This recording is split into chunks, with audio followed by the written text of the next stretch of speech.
കേരള കോൺഗ്രസ് ഒരു സുന്ദരിയാണ്. ആ സുന്ദരിയെ എല്ലാവരും കാണുമ്പോൾ ആഗ്രഹിക്കും അത് ഞങ്ങളുടെ തെറ്റാണോ? പക്ഷെ ഇത് സുന്ദരി മാറി അഭിസാരികയുടെ അവസ്ഥയിലേക്ക് എത്തി കേരള കോൺഗ്രസ് എന്നുള്ളതാണ് ഇപ്പോ. ഇത് എങ്ങോട്ടാണ് ചാടുന്നത്, എങ്ങോട്ടാ പോകുന്നത്, ആരുടെ കൂടെയാണ് പോകുന്നതെന്ന് പാർട്ടിയുടെ നേതാക്കൾക്ക് പോലും അറിയാൻ മേലാത്ത ഒരു അവസ്ഥ എന്ന് പറഞ്ഞാൽ, സുന്ദരി എന്ന പദത്തിൽ നിന്നും അത് അഭിസാരിക എന്നായി മാറ്റേണ്ട സാഹചര്യത്തിലേക്ക് എത്തിയിരിക്കുന്നു എന്ന് പറയാതിരിക്കാൻ കഴിയും. ഇടത്തുനിന്ന് വലത്തോട്ട് ചാടുന്നു, വലത്തുനിന്ന് ഇടത്തോട്ട് ചാടുന്നു. ഒരു റീസൺ പോലും ഇവര് പറയുന്നില്ല.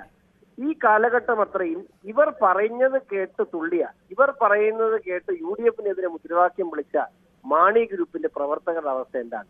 UDF-നെതിരെ മത്സരിച്ച ഈ ത്രിതല പഞ്ചായത്ത് തെരഞ്ഞെടുപ്പിലെ 800 സീറ്റുകളിൽ മത്സരിച്ച് മാണി ഗ്രൂപ്പ്, ആ മത്സരിച്ച സ്ഥാനാർത്ഥികൾ ജനങ്ങളോട് പറഞ്ഞ രാഷ്ട്രീയം എന്തായിരുന്നു? ഇവർക്കെതിരെ പറഞ്ഞ രാഷ്ട്രീയം എന്തായിരുന്നു? അവർ UDF-നെതിരായി പറഞ്ഞ രാഷ്ട്രീയം ഉണ്ടായി. ഇനി UDF-നോട് ചാടി കഴിയുമ്പോൾ പിറ്റേ ദിവസം നാളെ രാവിലെ അവര് എന്ത് രാഷ്ട്രീയം ആ പാവപ്പെട്ടവര് ജനങ്ങളോട് പോയി പറയും? ഈ കഴിഞ്ഞ 6 വർഷക്കാലമായി ഇടതുപക്ഷ ജനാധിപത്യ മുന്നണിയുടെ ഭാഗമാണ്. 2021 ബഡ്ജറ്റിലാണ് KM മാണി സ്മാരകം അതിനുവേണ്ടി 20 കോടി രൂപ അനുവദിച്ചത്. ആ സ്മാരകം നിർമ്മിക്കാൻ ജോസ് കെ മാണി മുന്നണി വിടുമെന്ന് ഉള്ള സംശയം പിണറായിക്ക് വരേണ്ടി വന്നു. ഇന്ന് കവടിയാറിൽ 25 സെന്റ് സ്ഥലം അനുവദിക്കാൻ അത് അനുവദിച്ചത് യഥാർത്ഥത്തിൽ ഒരു ട്രാപ്പായി. കാരണം അതും കൂടെ കഴിയുമ്പോൾ പിന്നെ ജോസ് കെ മാണി ഇട്ടിട്ട് പോയാൽ അതൊരു വൃത്തികേടാകും എന്നുള്ളത് കൊണ്ട് അത് ജോസ് കെ മാണിക്കിട്ട് റോഷി അഗസ്റ്റിൻ വെച്ചൊരു ട്രാപ്പ്, റോഷി അഗസ്റ്റിനും പിണറായി വിജയനും സംയുക്തമായി വെച്ചൊരു ട്രാപ്പായി മാത്രമേ അതിനെ കാണാൻ കഴിയൂ. 2026 നിയമസഭാ തെരഞ്ഞെടുപ്പ് പടിവാതിക്കൽ എത്തി നിൽക്കുന്ന സമയത്ത് ഓരോരോ രാഷ്ട്രീയ കക്ഷികളും അവരവരുടെ ബലം കൂട്ടുന്നതിനുള്ള, അതായത് മുന്നണി ബലം കൂട്ടുന്നതിനുള്ള ചർച്ചകളും ഒരുക്കങ്ങളും നടത്തിക്കൊണ്ടിരിക്കുന്നു. ഓരോരോ ചെറിയ കക്ഷികളും മറ്റു വലിയ മുന്നണിയിൽ ചേർന്ന് നിന്നുകൊണ്ട്, മറ്റു വലിയ മുന്നണികളുടെ ഭാഗമായി നിന്നുകൊണ്ട് തെരഞ്ഞെടുപ്പിനെ നേരിടുവാനും രാഷ്ട്രീയ ലാഭമുണ്ടാക്കുവാനുമുള്ള നെട്ടോട്ടത്തിലാണ്. അതിന്റെ പ്രാരംഭ ചർച്ചകൾക്ക് പലരും വഴി മരുന്നിട്ട് കഴിഞ്ഞു. ഇവിടെയാണ് കേരളത്തിലെ, അതായത് മധ്യ കേരളത്തിലെ പ്രശസ്തമായ പ്രസ്ഥാനമായ കേരള കോൺഗ്രസിന്റെ മൺമറഞ്ഞ നേതാവായ KM മാണിയുടെ തന്നെ ഭാഷയിൽ പറഞ്ഞാൽ, വളരും തോറും പിളരുകയും തോറും വളരുകയും ചെയ്യുന്ന പാർട്ടിയാണ് കേരള കോൺഗ്രസ്. എന്നാൽ മാണി സാറിന്റെ കാലത്ത് അതീവ സുന്ദരിയായ ഒരു സ്ത്രീയുടെ അവസ്ഥയിലായിരുന്നു കേരള കോൺഗ്രസ്. ആര് കണ്ടാലും മോഹിച്ചു പോകുന്ന ഒരു സുന്ദരി എന്ന് പറയുന്നത് പോലെയായിരുന്നു, ആരെയും ഭ്രമിപ്പിക്കുന്ന ഒരു പ്രസ്ഥാനമായിരുന്നു അന്ന് കേരള കോൺഗ്രസ് എന്നാണ് ഇന്നിപ്പോൾ NDAയുടെ സംസ്ഥാന നേതാവായ BJP-യുടെ സംസ്ഥാന നേതാവായ ഷോൺ ജോർജ് ചില പ്രസ്താവനകൾ നടത്തിയിരിക്കുന്നത്. ഒരു ചാനൽ ചർച്ചയിൽ സംബന്ധിച്ചുകൊണ്ട് സംസാരിക്കുമ്പോഴാണ് ഷോൺ ജോർജ് ഇത്തരത്തിലുള്ള ചില അഭിപ്രായ പ്രകടനങ്ങൾ നടത്തിയത്. മാണി സാറിന്റെ കാലത്ത് കേരള കോൺഗ്രസ് എന്ന പ്രസ്ഥാനം ഏതൊരു കക്ഷികളെയും മോഹിപ്പിക്കുന്ന ഒന്ന് തന്നെയായിരുന്നു. അതായത് ഇടതുപക്ഷത്തേക്കായാലും വലതുപക്ഷത്തേക്കായാലും മാണി സാറിനെ കൂടെ കൂട്ടിക്കഴിഞ്ഞാൽ അത് ഗുണപരമാകും എന്നുള്ള ചിന്ത കേരളത്തിലെ പ്രമുഖ രാഷ്ട്രീയ കക്ഷികൾക്കെല്ലാം ഉണ്ടായിരുന്നു. എന്നാൽ അന്ന് ആരും മോഹിക്കുന്ന ആ സുന്ദരിയായ കേരള കോൺഗ്രസ് ഇന്ന് കേവലം ആരുടെ കൂടെയും പോകുന്ന അഭിസാരികയുടെ നിലയിലേക്ക് മാറിയിരിക്കുന്നു. അങ്ങനെ മാറ്റിയിരിക്കുന്നു. ജോസ് കെ മാണിയുടെ കാലത്ത് കേരള കോൺഗ്രസിന്റെ അവസ്ഥ ഇതാണ് എന്നാണ് ഒരു ചാനൽ ചർച്ചയിൽ പങ്കെടുത്തുകൊണ്ട് ഷോൺ ജോർജ് തുറന്നടിച്ചത്. BJP-യുടെ സംസ്ഥാന വൈസ് പ്രസിഡന്റായ ഷോൺ ജോർജ് ഇത്തരത്തിലൊരു അഭിപ്രായം പറയുമ്പോൾ, ആദ്യകാലത്ത് കേരള കോൺഗ്രസിന്റെ പ്രവർത്തകനായിരുന്ന ഷോൺ ജോർജ് ഇത്തരത്തിൽ തുറന്നടിക്കുമ്പോൾ അത് അക്ഷരാർത്ഥത്തിൽ ജോസ് കെ മാണിയുടെ നെഞ്ചിൽ എറിഞ്ഞ് പൊട്ടിച്ച ബോംബ് തന്നെയായിരുന്നു. വരുന്ന 2026 നിയമസഭാ തെരഞ്ഞെടുപ്പിൽ കേരളത്തിൽ പല മുന്നണി മാറ്റങ്ങളും ഉണ്ടാകും. അതിന്റെ ഭാഗമായി UDF-ലേക്ക് ചേക്കേറുവാൻ വേണ്ടി, അതായത് വലതുപക്ഷത്തേക്ക് കോൺഗ്രസ് നയിക്കുന്ന UDF-ലേക്ക് ചേക്കേറുവാൻ വേണ്ടി ജോസ് കെ മാണിയുടെ കേരള കോൺഗ്രസ് ചില ചർച്ചകൾ നടത്തിയിരുന്നു. ഇത് തനിക്ക് വ്യക്തമായി അറിയാം എന്ന് തന്നെയാണ് ഷോൺ ജോർജ് ചർച്ചയിൽ എടുത്തു പറഞ്ഞത്. എന്നാൽ ആ ചർച്ചയ്ക്ക് തടസ്സമിട്ടത്, അല്ലെങ്കിൽ ആ ചർച്ചയിൽ ഉരുത്തിരിഞ്ഞു വന്ന ആ അഭിപ്രായങ്ങൾ തല്ലിക്കെടുത്തിയത് ചില ഉന്നതരുടെ ഇടപെടലുകളാണ്. ആ ഉന്നതരുടെ പേരുകൾ താൻ വ്യക്തമാക്കുന്നില്ല. എന്നാൽ കേരളത്തിലെ രാഷ്ട്രീയം ശ്രദ്ധിക്കുന്ന എല്ലാ ആളുകൾക്കും അത് മനസ്സിലാകുമെന്ന് തന്നെയാണ് ഷോൺ ജോർജ് വ്യക്തമാക്കിയത്. അതായത് കേരള കോൺഗ്രസ് ഇന്നത്തെ നിലപാടിൽ LDF-ൽ നിന്ന് കഴിഞ്ഞാൽ അവരുടെ ഉള്ള സീറ്റ് കൂടി പോകും എന്നുള്ളത് ജോസ് കെ മാണി തിരിച്ചറിഞ്ഞു. ഏതു വിധേനയും UDF-ലേക്ക് ചേക്കേറാനുള്ള ചർച്ചകൾ നടക്കുന്നു. എന്നാൽ മുഖ്യമന്ത്രി പിണറായി വിജയനും റോഷി അടക്കമുള്ള കേരള കോൺഗ്രസിന്റെ ചില ഉന്നത നേതാക്കളും ഇടപെട്ട് ആ അധ്യായം അടയ്ക്കുന്നു എന്ന് തന്നെയാണ് ഷോൺ ജോർജ് തുറന്നടിച്ചത്. അങ്ങനെ ജോസ് കെ മാണിയെ ഇടതുപക്ഷ ജനാധിപത്യ മുന്നണിയുടെ പാളയത്തിൽ തളച്ചിടുന്നതിന് വേണ്ടിയാണ് കഴിഞ്ഞ 10 വർഷക്കാലം ഭരണം കയ്യിലിരുന്നിട്ടും പിണറായി വിജയൻ സാധ്യമാക്കാതിരുന്ന KM മാണിക്ക് ഒരു സ്മാരകം എന്നത് ഇപ്പോൾ തിരുവനന്തപുരത്ത് 25 സെന്റ് സ്ഥലം 30 വർഷം പാട്ടക്കാലാവധിക്ക് ജോസ് കെ മാണിക്ക്, അതായത് കേരള കോൺഗ്രസിന് അനുവദിച്ചുകൊണ്ടുള്ള ഒരു പ്രസ്താവന നടത്തിയത് എന്നാണ് ഷോൺ ജോർജ് തുറന്നടിച്ചത്. അതായത് പിണങ്ങി പിരിഞ്ഞു നിൽക്കുന്ന കുട്ടികളെ കൂടെ കൊണ്ടുപോകുന്നതിന് വേണ്ടി ഐസ്ക്രീമോ ഐസ് ഫ്രൂട്ടോ കൊടുത്ത് സമാധാനിപ്പിക്കുന്നത് പോലെയായി പോയി. കഴിഞ്ഞ 10 വർഷക്കാലവും കേരള കോൺഗ്രസിനെയും ക്രൈസ്തവ സഭയെയും അവഗണിച്ച മുഖ്യമന്ത്രി പിണറായി വിജയൻ ഇപ്പോൾ തിരഞ്ഞെടുപ്പ് കാലത്ത് എൽ ഡി എഫിൽ വിട്ട് യു ഡി എഫിലേക്ക് ജോസ് കെ മാണി പോകാൻ ഒരുങ്ങുന്നു എന്നറിഞ്ഞപ്പോൾ അത്തരത്തിലൊരു ഐസ്ക്രീമോ ഐസ് ഫ്രൂട്ടോ അല്ലെങ്കിൽ ഒരു മധുരമിഠായിയോ കാണിച്ച് ജോസ് കെ മോനെ അവിടെ തടഞ്ഞു നിർത്തിയിരിക്കുന്നു. കെ എം മാണിക്ക് ഒരു സ്മാരകം നിർമ്മിക്കുന്നതിന് വേണ്ടി തിരുവനന്തപുരത്ത് 25 സെന്റ് സ്ഥലം അനുവദിച്ചുകൊണ്ട്, അതും പാട്ടത്തിന് 30 വർഷക്കാലത്തേക്ക് അനുവദിച്ചുകൊണ്ട് ജോസ് കെ മാണിയുടെ യു ഡി എഫ് പ്രവേശനം പിണറായി വിജയനും റോഷി അഗസ്റ്റിനും കൂടി തടഞ്ഞിരിക്കുന്നു എന്നാണ് ഒരു ചാനൽ ചർച്ചയിൽ പങ്കെടുത്തുകൊണ്ട് ഷോൺ ജോർജ് തുറന്നടിച്ചത്.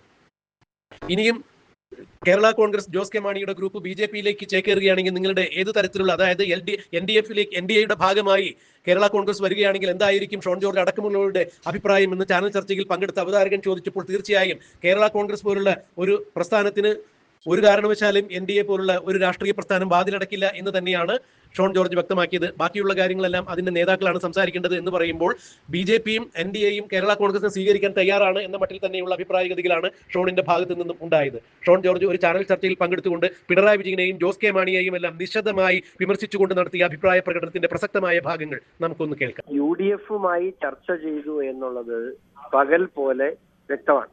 അത് ഈ കഴിഞ്ഞ ദിവസങ്ങളിൽ മാണി ഗ്രൂപ്പിന്റെ നേതാക്കൾ തന്നെ എന്നോട് തന്നെ വ്യക്തിപരമായി സംബന്ധിച്ചിട്ടുള്ള കാര്യവും സീറ്റ് ചർച്ചയിൽ കുട്ടനാട് ഉൾപ്പെടെ 2 സീറ്റിന്റെ കാര്യത്തിലും പിന്നെ പാലായിലെ ഉൾപ്പെടെ പാലാ സീറ്റിന്റെ കാര്യത്തിൽ മാത്രമാണ് ഒരു തർക്കം നിലനിൽക്കുന്ന. ബാക്കി എല്ലാ കാര്യത്തിലും അംഗീകാരം ഇന്നലെ രാത്രിയിലുമായിരുന്നു. അതിനുശേഷം റോഷി അഗസ്റ്റിൻ ഉൾപ്പെടെയുള്ള മന്ത്രിയും അതുപോലെ പ്രമോദ് നാരായണൻ, പ്രൊഫസർ N. ജയരാജും ഇതിനോട് പൊരുത്തപ്പെട്ടില്ല എന്നുള്ളതാണ് നമുക്കറിയാൻ കഴിയുന്നത്. അങ്ങനെ വന്നാൽ അത് ഒരു പിളർപ്പിലൂടെ മുമ്പോട്ട് പോകാനുള്ള ഒരു ശേഷി ഇന്ന് കേരള കോൺഗ്രസ് എമ്മിനില്ല എന്നുള്ളതാണ് യാഥാർത്ഥ്യം. അപ്പോ ഇതിനകത്തുള്ള പ്രശ്നം എന്ന് വെച്ചാൽ ഇപ്പോഴത്തെ സാഹചര്യത്തിൽ ഇടതുപക്ഷ ജനാധിപത്യ മുന്നണിയുടെ ഭാഗമായി നിന്നാൽ ഇപ്പോൾ നിലവിൽ നിൽക്കുന്ന 5 സീറ്റുകളും കേരള കോൺഗ്രസ് എമ്മിന് നഷ്ടപ്പെടുന്ന സാഹചര്യമാണ്.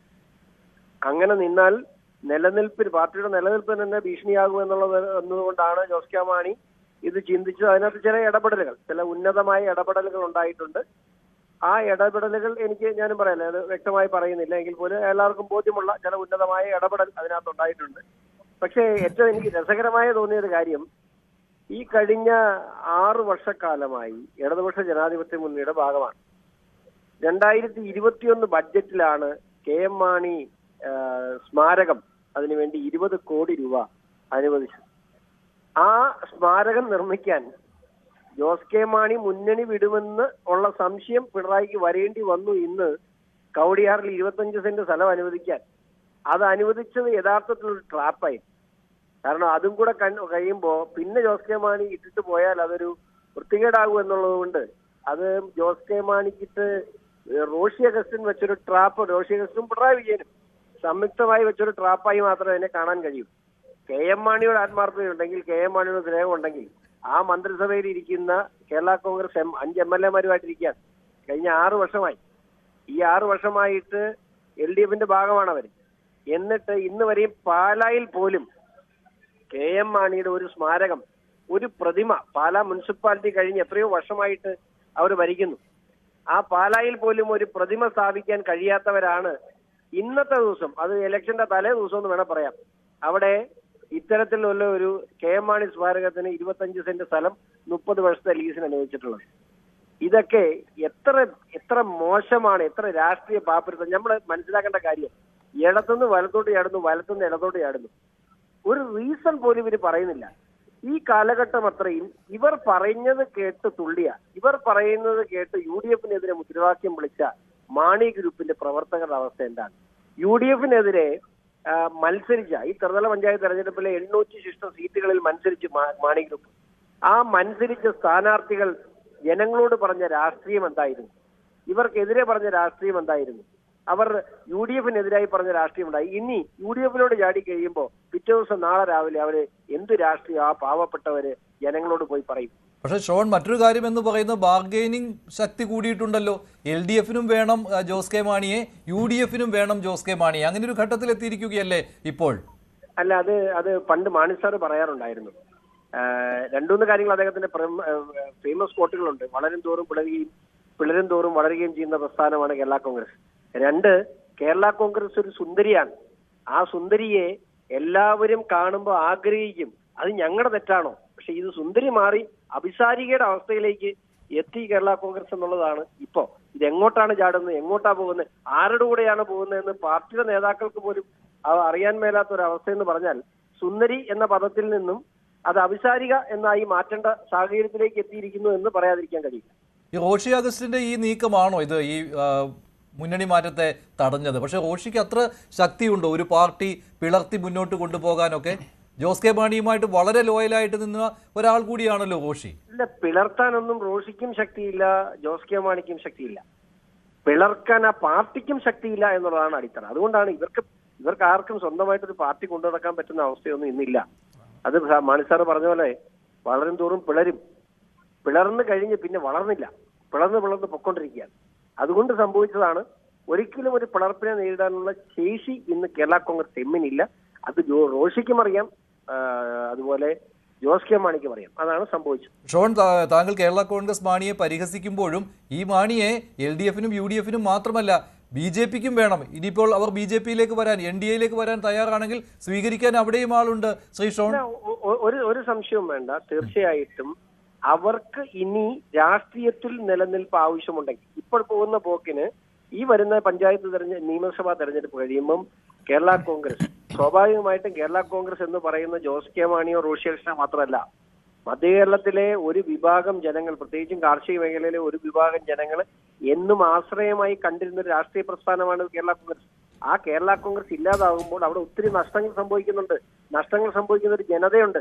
പക്ഷെ ആ ജനതയുടെ പ്രതീക്ഷയ്ക്കൊപ്പം നിൽക്കാൻ ഞാൻ രാഷ്ട്രീയം ശ്രദ്ധിച്ചു തുടങ്ങിയ കഴിഞ്ഞ 30 വർഷക്കാലത്തിനിടയിൽ എടുത്തു പറയാവുന്ന എന്തെങ്കിലും കാർഷിക മേഖലയിൽ ഒരു ഇടപെടൽ, അല്ലെങ്കിൽ ന്യൂനപക്ഷ മേഖലയിൽ ഒരു ഇടപെടൽ എന്തു ചെയ്യാൻ കഴിഞ്ഞു? ന്യൂനപക്ഷങ്ങൾക്ക്, പ്രത്യേകിച്ച് മധ്യ കേരളത്തിലെ ക്രൈസ്തവ ന്യൂനപക്ഷങ്ങളുടെ പ്രതികരിക്കുന്ന ഒരു രാഷ്ട്രീയ പ്രസ്ഥാനം എന്ന് പറയുന്ന കേരള കോൺഗ്രസ്. അല്ല ഷോൺ, ഇപ്പോൾ പോകാൻ കാരണമില്ലാത്തതും അതുകൊണ്ടാണ്. അങ്ങനെ താങ്കൾ പറയുമ്പോൾ LDF സർക്കാരിൽ സമ്മർദ്ദം ചെലുത്തി കാര്യങ്ങൾ നേടിയെടുത്തത് കൊണ്ട് പോകുന്നതിനൊരു റീസൺ പറയാനില്ല എന്നതല്ലേ ഇപ്പോൾ ജോസ് കെ മാണിയെ കുഴയ്ക്കുന്നത്? എന്ത് കാര്യം ആവശ്യപ്പെട്ടാലും പിണറായി വിജയൻ മുഖ്യമന്ത്രി ചെയ്തു കൊടുക്കും. അതാണല്ലോ സംഭവിച്ചുകൊണ്ടിരിക്കുന്നത്. സ്വാഭാവികമായിട്ടും മധ്യ കേരളത്തിലെ ന്യൂനപക്ഷങ്ങളെ പ്രതികരിക്കുന്ന കേരള കോൺഗ്രസ് മന്ത്രിസഭയിൽ ഉണ്ടായിട്ട് പോലും കഴിഞ്ഞ 3 വർഷക്കാലമായി ക്രൈസ്തവ സഭയുടെ പിന്നോക്കാവസ്ഥ പഠിക്കാൻ നിയോഗിച്ച JB കോശി കമ്മീഷൻ റിപ്പോർട്ട് പ്രസിദ്ധീകരിക്കാൻ കേരള കോൺഗ്രസ് എമ്മിനെ കൊണ്ട് കഴിഞ്ഞോ? 250 രൂപ റബ്ബറിന് വില നൽകുമെന്ന് പറഞ്ഞ കേരള അധികാരത്തിൽ 2021 പ്രകടന പത്രികയിൽ 250 രൂപ റബ്ബറിന് വില നൽകുമെന്ന് പറഞ്ഞ പ്രകടന പത്രിക ഉണ്ടായിട്ട് ഈ കാലപത്രയായിട്ടും അത് നടപ്പിലാക്കാൻ കഴിഞ്ഞോ?